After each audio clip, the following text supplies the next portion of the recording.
And right now I'd like to introduce Bob Zollner, who will present the Bryan K. Zollner Memorial Scholarship.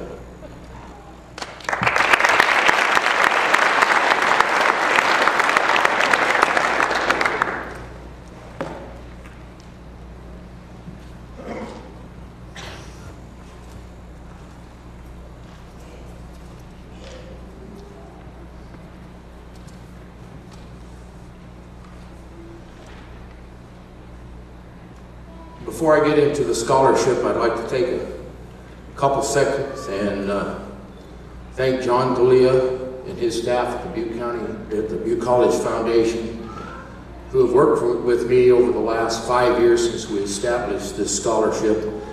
And in the last 5 years, with our fundraiser golf tournament and that, we have been able to double the endowment and double the scholarship. So I want to thank John D'Elia and his staff.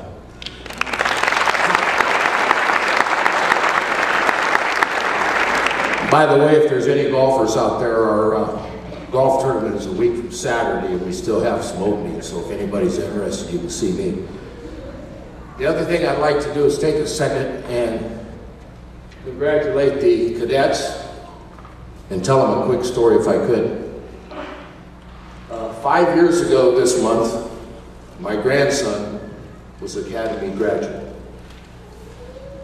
And for 4.5 years, I've had to listen to him say, "Grandpa, I got 89 on the written and I didn't make it to the oral."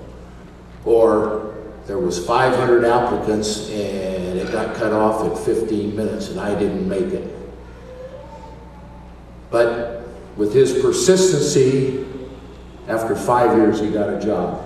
So don't get discouraged and give up. Just apply and test wherever you can and things will work out. Okay, I'm going to, before I give the scholarship, I'm going to take a couple minutes and tell you about Bryan, who the scholarship is in his memory. And if I don't look up, you'll know why, because I have to read it, otherwise my emotions get involved. My name is Bob Zollner. I'm here tonight to present the Bryan K. Memorial Scholarship in honor of our son Bryan, who died while on duty April 12, 2007. I'd like to tell you a little bit about Bryan. He was born and raised in Orville, for those of you that aren't familiar with the area, which is 19 miles down the hill. Growing up, he played Little League, Pop Warner football, and American Legion baseball. He graduated from Las Plumas High School in 1980. During his years in high school, he played football, baseball, and basketball. After graduation, he attended Butte College. He decided around this time he wanted to pursue a career in the fire service, and he started as a sleeper firefighter with CAL FIRE. The progression of his career with CAL FIRE was seasonal firefighter, firefighter limited term, fire apparatus engineer, fire captain, battalion chief, deputy chief, chief of public education, deputy chief operations, assistant chief of operations. At the time of his accident, he was a staff chief in the North Region operations. At the same time, he had just been offered the unit chief job for San Diego County. He worked for CAL FIRE CDF for 26 years. He was awarded several honors in his career.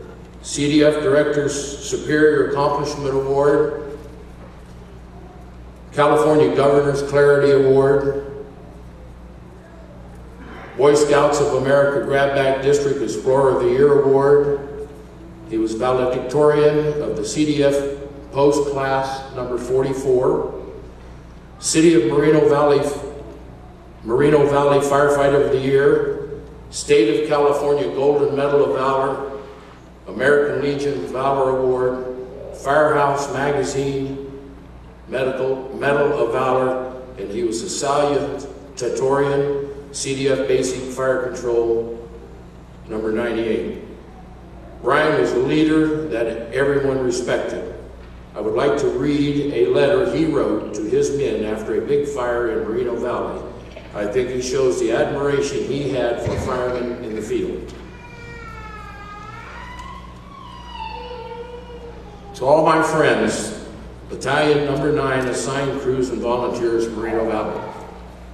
Dear friends and members of the fire family, on June 30th, as my Moreno Valley crew and I were in the midst of efforts to control a wildfire in the city of Riverside, I was notified that my transfer request to the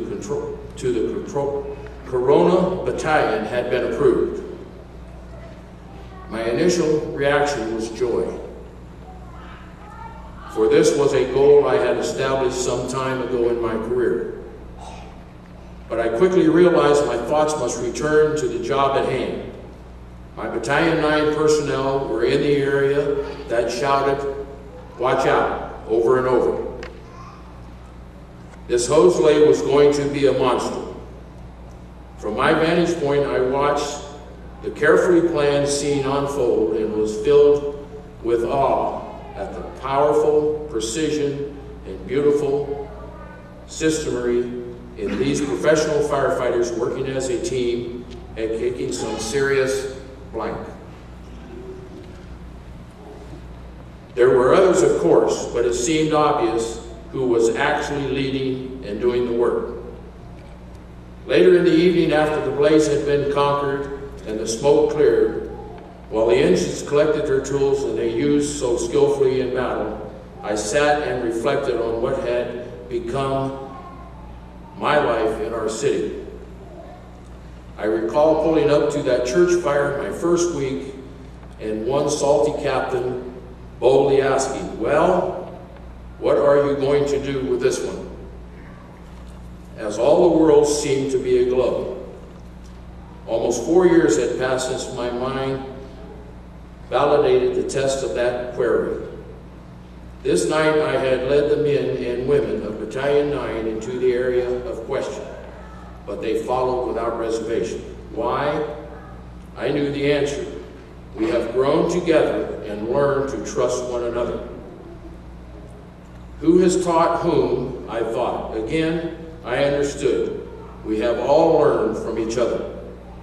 I am speaking not of the science or the text of the book, but of the team and how we are all integral parts of the functioning organization.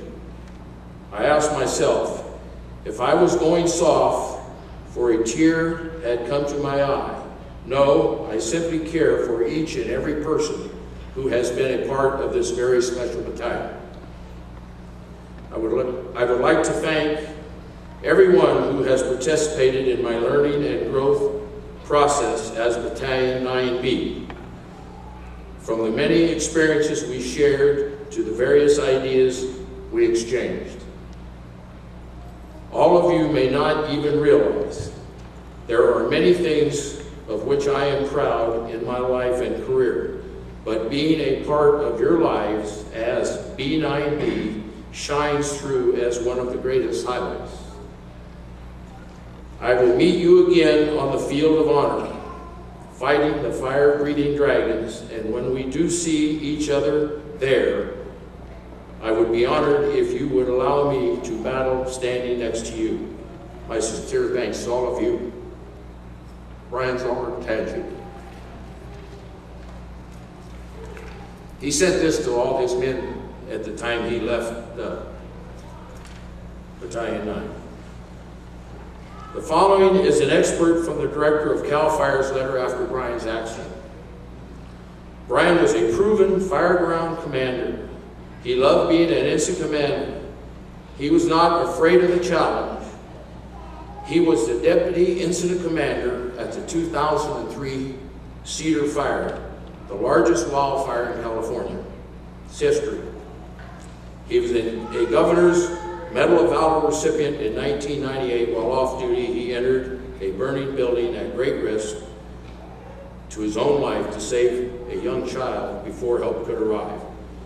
Bryan did whatever it took to get the job done, but Bryan was not in the job for the glory. He worked hard at being the best. He had high standards, and he lived up to those standards. He was a mentor to others, giving freely of his time and his knowledge. And getting the job done meant getting up before sunrise to drive 5 hours for a 3-hour meeting. Bryan did it with a positive attitude. His passing will affect our organization for a long time to come. Our family is so proud of the honor Bryan received in May 2011. His name was added to the National Law Enforcement Memorial in Washington, D.C. He is the only CAL FIRE officer to have his name on this prestigious memorial.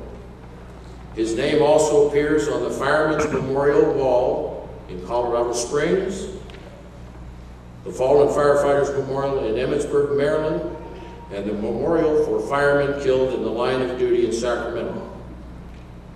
Bryan's son, Ty, was hired as a fireman for the city of Alameda in January, and is a 4th generation firefighter in the Zollner family. His daughter, Alexia, is in the Army Airborne Intelligence and is currently serving in Afghanistan. The family and friends of Bryan Zollner have established this scholarship in his memory, and it is a privilege to present it to a deserving cadet today.